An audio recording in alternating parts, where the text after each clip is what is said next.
Magandang araw mga kaibigan. Bigyan natin ng reaction opinion ang mainit na usapin ngayon. Yung si ex-congressman Mike Romero, nagkaroon siya ng sobrang daming awards. Pati combat awards na mahirap kunin, napunta pa sa kanya. Sa tagal ko sa military service, hindi ako nakakuha ng Gold Cross Medal, the third highest combat award. Siya na reservist, Air Force pa man din, meron siyang Gold Cross Medal. Ano ba yan? Okay, update lang po sa ating fund drive for the Brave 14 plus 3 Marines. Meron na namang naipon na 50,000 pesos sa ating GCash. At nadadagdagan pa. Sana 2 days from now, pag nadagdag nito, pag nag 100,000, padala natin ulit sa kanila. So far, nakapagpadala na tayo ng total of 630,000 pesos sa Brave 14 Marines. So ito po yung GCash number natin na pwedeng mapagpadalan. 0966-265-8480. Ivan Henry Sibog ang pangalan. So ito, simula ito kahapon kasi nagkaroon ng confirmation of appointments ng mga general na inappoint ng Pangulo. Bigla naman, itong isang Air Force Reservist General, si ex-congressman Mikey Romero, ipinost niya yung picture niya kasama si AFP Chief of Staff Navarrete. Nagtabi sila. Kitang-kita ngayon, yung sobrang dami ng kanyang awards, tinalo pa niya ang award ng 4-star general na Scout Ranger, babad sa gyera, itong ating AFP Chief of Staff. Paano nagkaroon ng mas maraming award ang isang Air Force politiko na general?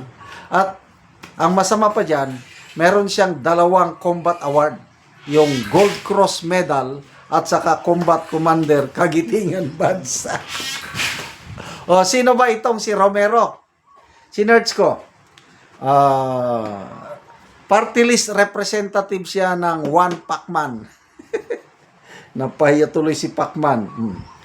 Mikey Lagman Romero is a prominent Filipino businessman, politician, sportsman, and military reservist who served as a party list representative for One Pacman from 2016 to 2025. So, naka 3 terms siya.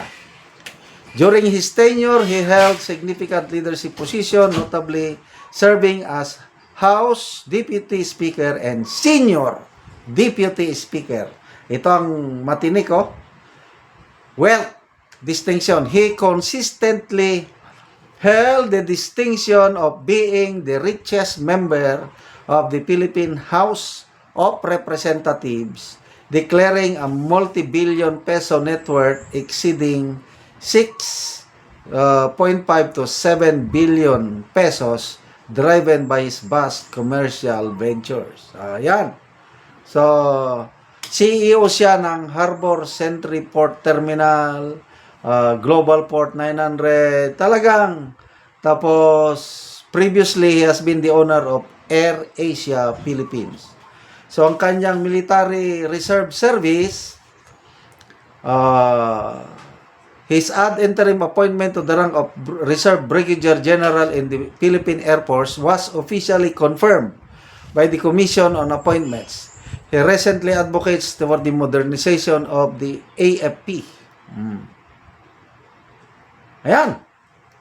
So, ang pag-usapan natin ngayon, paano siya nagkaroon ng Gold Cross Medal, the third highest combat award.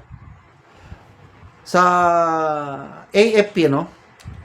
Ang sundalo na makakuha, kahit low-ranking sundalo lang, example, corporal, sargento, naka-Gold Cross Medal yan. Nako, bibilib na kami, kahit ako, opisyal ako. Bumibilib ako sa mga sundalo na nakakuha ng Gold Cross Medal dahil mahirap kunin. Again, matagal ako sa field na palaban din, kaya lang ang highest combat award ko lang is Military Merit Medal with Bronze Spearhead Device. So, paano siya nakakuha ng Gold Cross Medal? Dapat ipaliwanag ito ng Philippine Air Force or ng Armed Forces of the Philippines. Plus yung Combat Commander Kagitingan Badge. Sino yung mga nabibigyan yan? Yung nag-serve sa field, naging combat commander eh. Nag-platoon. Ako, meron akong combat commander Kagitingan Badge. Bakit? Naging platoon leader ako. Naging company commander ako. Infantry unit ito, yung panggera. Tapos naging battalion commander ako, naging brigade commander ako. Oh. So, ganyan yan. 3 different levels of unit na commander ka. So, paano naging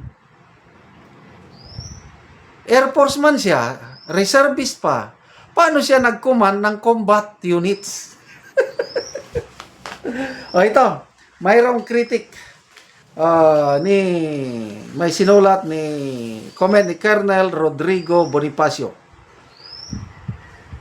This is a classic case of stolen valor, institutionalized through political patronage, and it demands immediate state intervention. Sabi ni Colonel Bonifacio, number 1, the mockery of gunpowder standard. A gold cross is not merely a piece of metal, it represents a specific moment when a soldier stared death in the face and chose the lives of his men over his own. To see a politician wearing this alongside aviation wings without ever having lagged a flight hour or Kagitingan badge, without ever having commanded a platoon in a firefight is an absolute desecration. Correct. Nakakainis. Kasi kami, infantry, talagang naghirap kami sa field. We led our men as a platoon, as a company, as a battalion. Kaya yon, meron kaming combat commander Kagitingan badge. Isang politiko na hindi man lang nakaamoy ng pulbura sa harap ng kalaban, magsusuot ka ng combat commander's Kagitingan badge, magsusuot ka ng Gold Cross Medal, is an insult to the men and women in uniform. Sana masagot ito ng AFP, masagot ito ng Air Force para naman hindi masira ang dangal o yung moral ng mga men and women in uniform natin. Hintayin natin ang sagot ng Air Force, Philippine Air Force at ang AFP tungkol nito. Salamat mga kaibigan sa inyong pagsubaybay sa channel nito. Nakakatulong kayo ng malaki sa tribong Talanding ng Bukidnon dahil ang sweldo natin sa channel na ito is pantulong sa tribo. Namimigay tayo ng libreng yero at pako para makapagpatayo sila ng mas maayos na tirahan. Panoorin nyo ang video na ito. Natabangan og yero, so muna ni ang iyang gipatindog nga balay nga pag-atupan ka.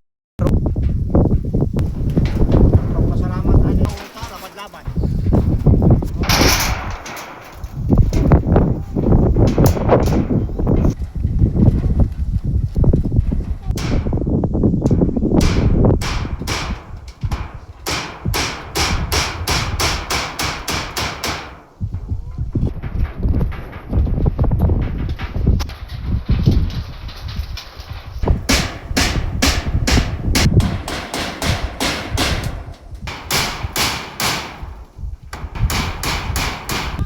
Karon naman na gid ni atop, so makita gid nato nga nakaatop na gyud.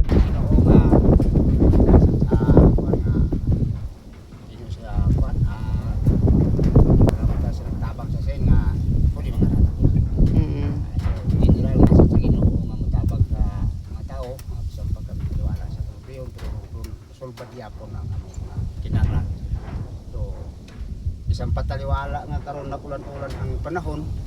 Agpas gyud nga kita maka kuman sa atong balay. Mapasok gyud namo nga nako nga kanon kumanon aron nga maayo sa among Dili naman kami ulanan. Salamat kayo. May naat Pilar- kami nga doon na pa'y mga tabang unta nga ihatag sa labaw ng pagkakahon pagkadugang. Sabi na ni Sir labi na gayon sa mga tao nga gigamit sa atong Ginoo nga makatabang sa atong tinatawag. Salamat kayo. Salamat.